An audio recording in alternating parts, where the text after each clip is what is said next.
Hello there everyone, TheAndrata here, and welcome to our mod spotlight on Industrial Foregoing. Industrial Foregoing is a mod that was created by Booze135, and its tagline is, you need to automate all the things. And that is kind of what Industrial Foregoing is a mod that allows you to do a lot of things. And we're talking a lot of things. It is a pretty expansive mod that has items ranging from wither builders to animal farms to nuclear weapons. You have a nuke that you can let off and, you know, all kinds of stuff. So yeah, this mod spotlight's going to take us a couple episodes. We're going to probably, maybe 2 or 3, depending on how long this ends up being. We're basically going to break down every single aspect of Industrial Foregoing, from how to get started and then what each machine in the mod pack does, how it works, and how you can set it up. So yeah, let's get started. So the first thing we're going to talk about for Industrial Foregoing is the core machines. Okay, there are basically 3 machines that you need to get started, and you have to have these 3 machines. So first 2 are related to each other, and that is the fluid extractor and the latex processing unit. The fluid extractor extracts latex from biological items, generally wood, and then creates latex, in which the latex processing unit uses to create rubber. You then take that rubber, do a little bit of crafting magic and some smelting, and create plastic. And then from there, that unlocks the ability to create almost all of the machines here. Pretty much every machine that you see in Industrial Foregoing requires some form of plastic. So you have to set up these 2 machines to start with. Our next machine is our Dissolution chamber. The Dissolution chamber is your basic crafting machine for Industrial Foregoing. A lot of the machines require you to use the Dissolution chamber to make components of their crafting recipe, as well as it's used to make all of the upgrades for the machines.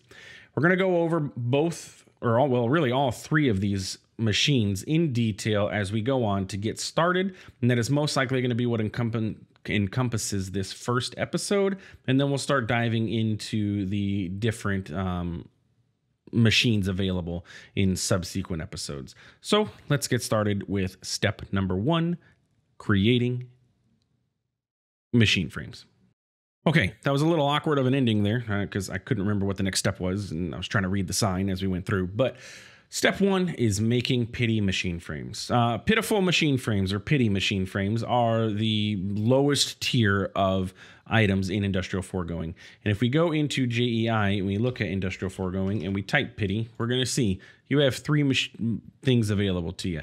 You have a pity machine frame, you have a pity black hole unit, and we have pity black hole tanks. And we'll go over what those items do. There's also a pitiful generator available as well, which is a generator that you can set up to, generate power. But yeah, lowest tier of item in Industrial Foregoing is the pity machine frame, or the pitiful tier. Easy to craft, doesn't require any of those special machines or anything like that. It's just 4 pieces of wood, 4 pieces of iron, and a redstone block in the middle. And that's going to get you a pity machine frame. You're going to want a couple of these to get started, so you're going to want to go ahead and craft a bunch of them and move on to step number 2. So for step number 2, we're going to go ahead and make fluid extractors like we talked about over there in order to start working on our latex production. In order to do so, you're going to need a pity machine frame as the centerpiece, a piston, 4 iron ingots, 2 cobblestone, and a light weighted pressure plate, which is 2 gold. So what you're going to do is put all of that into a crafting table, and you're going to get yourself fluid extractors. And note, power is optional. So step 3 is to begin latex extraction. And you may be wondering, TheAndrata, how do I extract latex? Super simple. First things first, when you place it on your machine, note that it does have a direction. This is the extractor section. You need this section to be facing whatever block it is that you are going to be extracting from, such as a piece of wood. So when you place these, make sure you place them in such a way that all of them are facing, the block that you want to extract from. They can be rotated if you use refined storage. Refined storage wrench can rotate them, but Industrial Foregoing does not have a wrench in its on its own. So just if you don't have refined storage in there, just make sure you place them properly. Once you do, let's go ahead and get rid of that. Once you do, you can set all of your machines down, place a block of wood in here, and then turn them on. I currently have them set to be off, but if we just turn them on to a redstone mode of ignored, or however you want to run it, you know, but for this case, I didn't want them to run. You're going to see here, your block is going to start breaking. And you can see here, we got those two little pieces. That means our block is slowly being broken. And that's what this is going to do. Each fluid extractor is going to start extracting fluid. It's got a progress bar up to 100, starts from 100, counts down, gives you an ETA, and tells you how much energy it would be using if we had power hooked up to it. Because remember, with fluid extractors, power is optional. So they're just going to continue to break down this oak log, and it does last quite a while. It's actually going to break down the oak log, turn it to its stripped version, and then it's going to break down that. So one log does last quite a while. And you can get away with only using one fluid extractor. You don't necessarily need 4. But as you can see, the process is slow. We currently have 24 millibuckets in each one of these. And in order to get to our next step, which is our latex processing unit, you need a full bucket of it. So it's definitely recommended to get, 4 of them if you can, and if you can, hook them up with power. Currently, I have fluid cells under here so that we have the latex going somewhere so we don't have to worry about it. But if we wanted to hook them up with power, we could take our redstone flux cell that I already have prepared, set it up, and you'll see now they only take 2 seconds per operation instead of 5 seconds. And the same thing is going to apply to this one. 2 seconds per operation instead of 5 seconds. So putting power on them, if you have the power to support it, is definitely recommended. Basically, it halves the production and then rounds down. So it's 2 instead of 2.5 seconds versus 5 seconds for fluid extractors that are not powered. So after you get your fluid extractors set up, you've let them run for a little while, and you've gotten yourself a bucket of latex, which remember is 1,000 millibuckets. You're going to want to take that bucket of latex, combine it with a pity machine frame, a bucket of water, 4 iron ingots, a regular furnace, and a block of redstone. Take all those, and you're going to get yourself a latex processing unit, which is what you're going to do to start producing rubber and then subsequently plastic. And so we come to step 5, in which we are going to process our latex. Now, this does look slightly complicated, but remember, we've already done this. We've set up our fluid extractors before right over there. So you're just going to take your fluid extractors, set them up so that they are processing latex and producing, latex. And then you're going to set your latex processing unit up.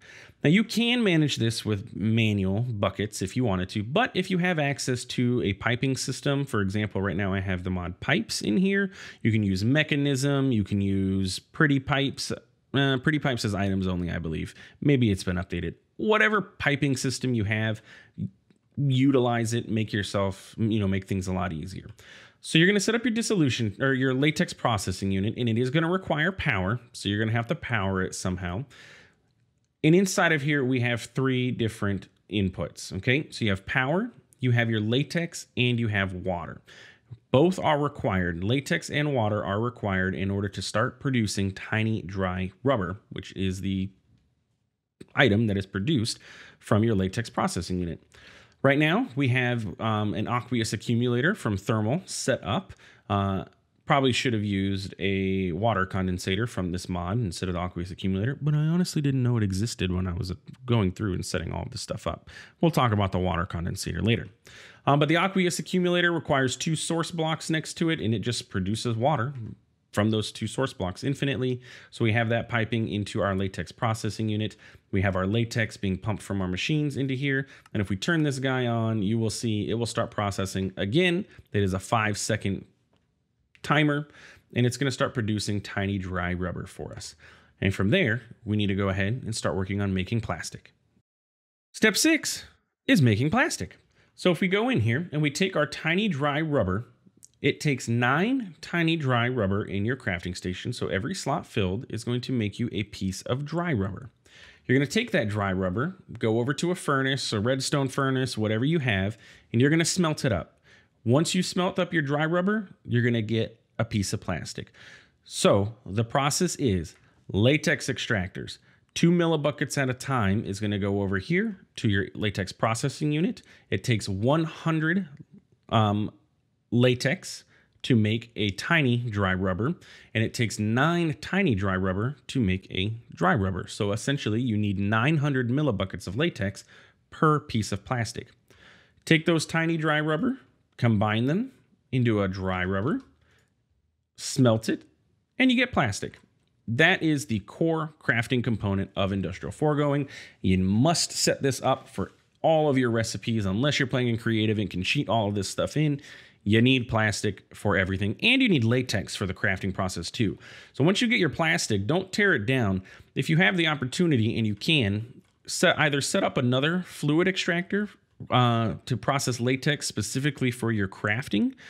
So you can have one set up for crafting and you can have one set up for your plastic production, or split your extraction. If you get a tank, you can split your extraction and, have the tank set up here so that some of it goes into your tank, some of it goes into your processing unit, because you're going to need that latex later when we get into the dissolution chamber. So yeah, that's making plastic, core component. You need it. Let's move on. All right, so once you get your plastic set up, you can now work on making a dissolution chamber. Fairly simple. You do need diamonds in order to craft this, so you must have progressed to the point where you have diamonds and diamonds to spare, really. But what you're going to need is 2 pieces of plastic, a chest, a pity machine frame, 2 empty buckets, 2 pieces of gold, and a diamond gear. Take those items, and you can craft yourself up a dissolution chamber. So you may be wondering, what is a dissolution chamber? Well, it's the main crafting machine of Industrial Foregoing. And it's pretty simple the way that it works. So what you're going to do, inside of its UI, you have a total of 8 slots, okay? 8 slots, 8 item slots, and a fluid slot. You're going to need to provide the machine with power, and you're going to place items inside of here based on what it is you want to craft. So for this craft right here, we are making a machine frame. And there are multiple different tiers of machine frame. As we learned before, we have the pity machine frame, which is the base machine frame, doesn't require anything special to craft. Our next tier up from that is the simple machine frame. And if we look at the crafting recipe for that, it is exactly the stuff we have inside of here, plus 250 millibuckets of latex. So we have our items in here. We just need to get our latex. So let's grab a bucket of latex. Go ahead and click it into there. Now we have our latex. It's going to process. This is a slower machine. It does take at base for this process 15 seconds to produce, but it's going to go ahead, do its thing, and in just a few moments, we are going to get a simple machine frame. And that's it. That's the crafting component with the dissolution chamber. Put your items in, give it some fluid, out comes your item.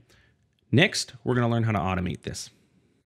Okay, so automating the dissolution chamber can sort of pose a little bit of a challenge, especially since it uses fluids and items. So here's the thing with the dissolution chamber. You cannot put more than one item into any of these slots. So if I wanted to put all 62 of these nether brick in here, I can't. You can only have one in there.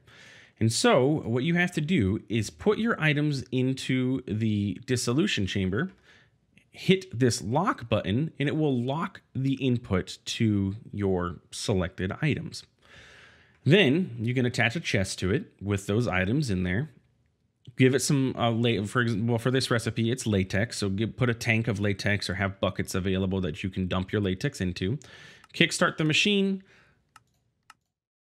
And then you want to set your input and you want to tell it to pull, from the chest on our left because it's to our left. And our fluid is going to be this one, and we can pull from the top. It will keep the latex full, and it will just continuously craft this one item. The simple machine frame is all it's going to craft, and it's just going to keep doing that on a loop. And we'll see here, once this one finishes, bam, it's going to start pulling the items from the chest again, and we can see those numbers going down. and it's going to start doing the craft. And it's the same thing with our other tiers of machines. So this uses pink slime, which we'll discuss how to get pink slime in a future episode. But this uses pink slime, and this is going to make our advanced machine frame. So we're going to set it to pull from the chest to the left and then pull from the top. It's going to do its thing and make advanced machine frames. And then again, same thing over here. This is ether gas. And again, we'll discuss how to do this in a future episode. But we can set it to pull, and it's going to do the thing. The caveat with this is you really can only use these dissolution chambers for kind of sort of one craft at a time, because you can't really dump, a whole bunch of items in here and say, hey, dissolution chamber, be smart, pull what you need, make me the stuff that I want, at least for automation purposes. If you do have refined storage in the pack, you can utilize refined storage to automate your dissolution chamber, and I highly recommend it. So let's get started on that. Okay, so what we have here is a very basic, simple, refined storage system. We got for this purpose, we have a creative controller and a creative disk in here, so we have as much storage space as we need. And inside of here, we have our crafting components for all of our different tiers of machine frames. We have a pattern grid, so we can teach the system how to auto craft with our crafter here. We have a crafting monitor, so we can check the status if needed, if something breaks during this tutorial. I hope it doesn't, but it could. And we have a fluid grid. And the reason we have a fluid grid is if we pop back here, we have, well, let's go back up to the front. So what we have is fluid cells set up with our different fluids. This is water, latex, pink slime, and ether gas. You can set up different fluids, like we could have lava and stuff in here, but for our crafting purposes right now, this is all we need. So we have these set up. These do have cards in there to make them creative, so they have infinite storage inside of them. But on the back side with our refined storage, we have external storages set up in fluid mode on each one of these. So if we go over to our fluid grid, we're going to see we have all of these fluids available to the system externally. You can set up with refined storage, if you so chose, you could have fluid cards in here or fluid disks and have everything go into there. My preferred method of doing this is external storages on separate tanks. It's just how I like to manage it. You can do it the other way. It's totally up to you. It will work either way. Then on our dissolution chamber, we have a crafter on the top, and we have our inputs set to only allow inputting to the top. The crafter is going to push items to the top.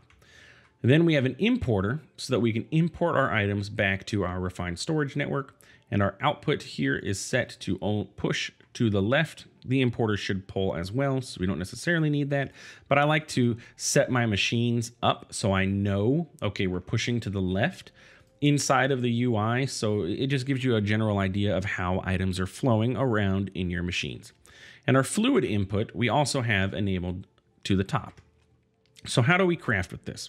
So what we're going to do is we're going to take a pattern grid, or we're going to go to our pattern grid. We have our patterns, and we're going to look at industrial frames, if I can spell it correctly. And we're going to look at all three of them. So we're going to look at our simple machine frame. And I forgot, let me first off turn cheat mode off because it says creative and I can do that. We're going to set up our simple machine frame. So we're going to press R over the item to pull up the recipe. And then we're just going to hit the plus button. But we're going to see here, it's going to pull items, including our latex, okay? So we're going to pull that into there. And what you don't see is the latex. Where did the latex go? Refined storage has the ability to auto craft with fluids. If we click this button here, we'll see this is the fluid that is being pulled from the machine or from our refined storage system. So all of this plus this is going to equal a simple machine frame. So let's go ahead and craft that recipe. We can go ahead and set up the advanced machine frame, which is going to require some pink slime. And again, there's the pink slime.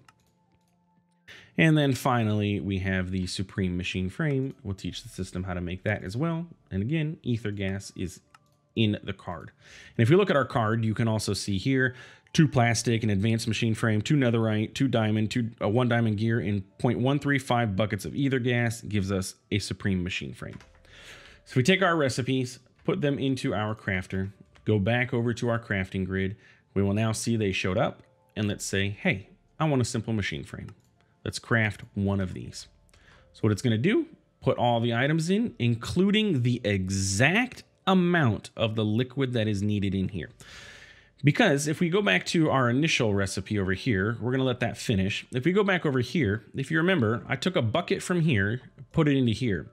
Well, now we have 750 millibuckets of latex left in our machine, which means this dissolution chamber can only be used to make items that require latex. If I wanted to do something with pink slime, I'd have to break this, replace it, pain. Refined storage can input the exact amount of the liquid that you need into the machine, and you don't have to worry about any excess. So you can use one dissolution chamber, not multiple, to do all of your crafting. And we'll see here, we have a simple machine frame. If we go to our advanced machine frame, I apparently didn't put gold ingots into the system, so let's go ahead and do that. Didn't do it ahead of time, my bad. But if we do that, we can now craft gold machine frames. It's going to go ahead and dump the items in along with the requisite 500 millibuckets of pink slime. Drop it all in there, finish its craft, which does take 15 seconds to do. We will talk about speeding those up. And we now have an advanced machine frame, and the same thing goes for our supreme machine frame. It'll do its craft, put exactly 135 millibuckets of ether gas, and craft up. We also can craft 64. I don't have enough items in there, so let's do 10. Remember what I said before, it can only accept one item. Since it can only accept one item, refined storage is smart enough to know, hey, the machine isn't going to accept those 10, so it's storing them. It's holding on to them. As soon as this one finishes, it's going to take it out, and it immediately added the next set of items into the machine. So we're not going to end up with extra. We're not going to end up with extra latex in there or anything like that. It's just going to do its craft.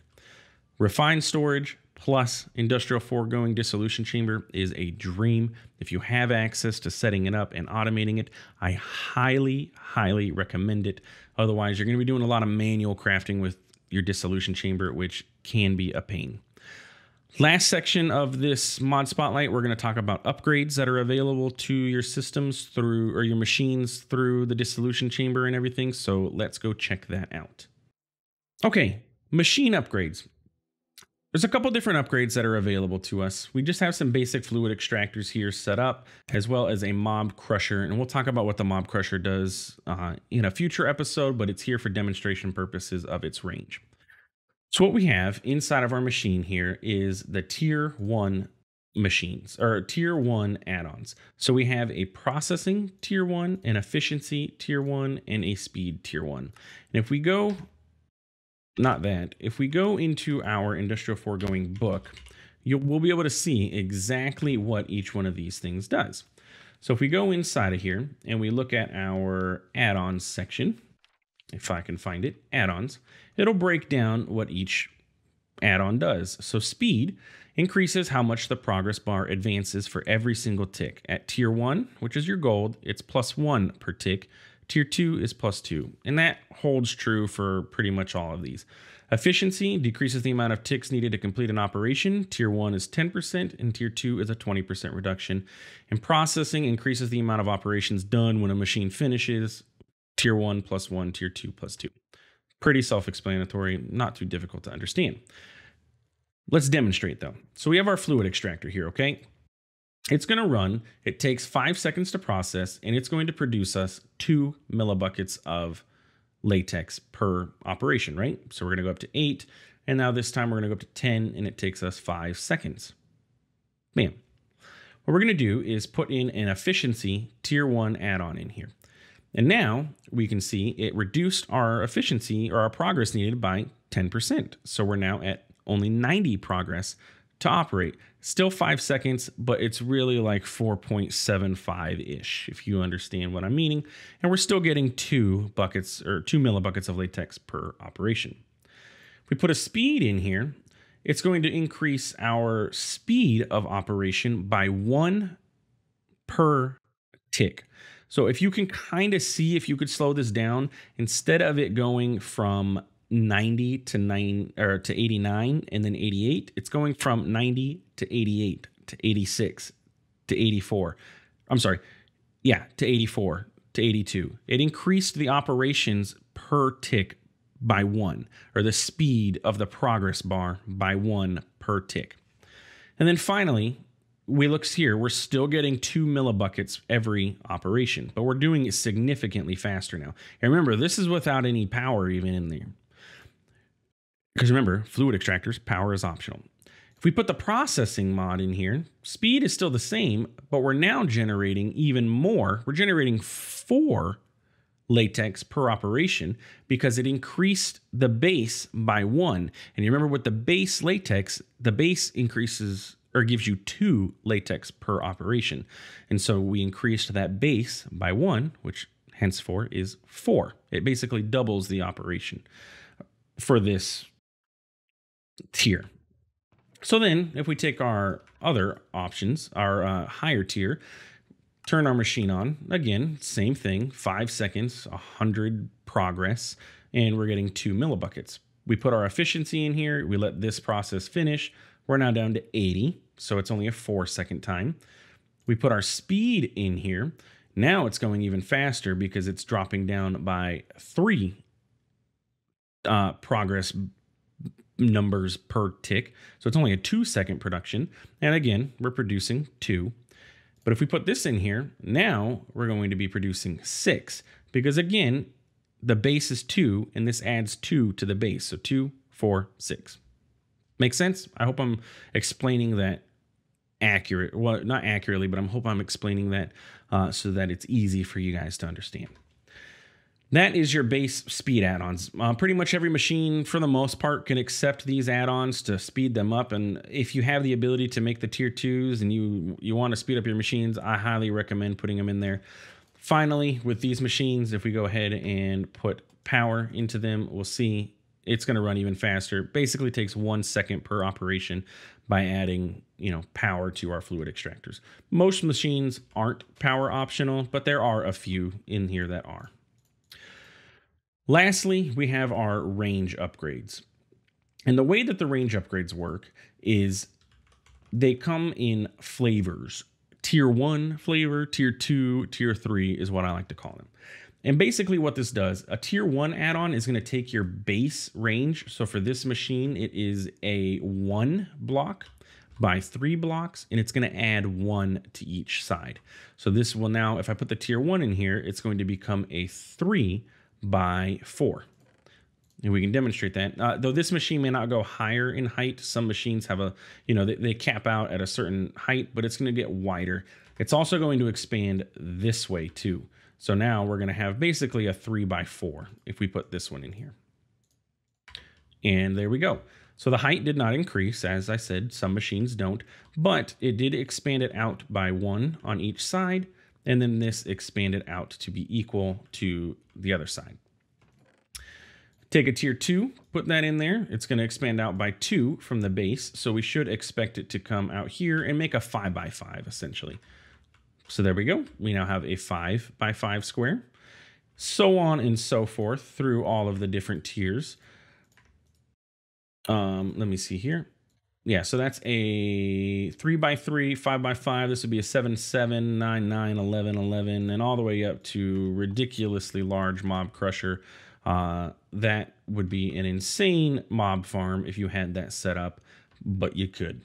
But that's how range add-ons work. It basically just adds on. So this added 12 to the base, which makes it a, what is that, 12, 13, 25 by 25? Is what this would end up being, if that's accurate. Yeah. And that's your add-ons. And that's pretty much all of the add-ons that you have available to you with Industrial Foregoing. Your range, your efficiency, your processing, and your speed. And that is the basics of getting into Industrial Foregoing. It's not much more difficult than that. Each machine that we have that we're going to be building on from here, they do have specific purposes, such as animal farming, farming, mob farming, wither farming. A lot of it is farming, automating certain things like automating farming, automating shearing of sheep and milking of cows, automating mob farming, automating wither building and killing, automation. And again, remember the tagline for this is you need to automate all those things. So yeah, that is part 1 of our Industrial Foregoing tutorial mod spotlight. If you enjoyed what you watched, if you learned something, please feel free to like the video, comment, subscribe. If you look down below and you see that subscribe button is red and it says subscribe and not subscribed, go ahead and click on it. That way you can see the other parts when they come out and learn maybe a little bit more about how Industrial Foregoing works, because we're going to be doing a deep dive on every single machine on exactly how everything's working. So yeah, thanks for stopping by. Thanks for watching. If you learned something, I'm happy. I'm glad I was able to teach you something. If you have any tips and tricks for me, let me know in the comments or anything, because I don't know everything. I'm trying to impart my knowledge on you, but you may know more than I do. So let me know in the comments. And yeah, thanks for stopping by. Thanks for stopping by. We'll see you in part 2.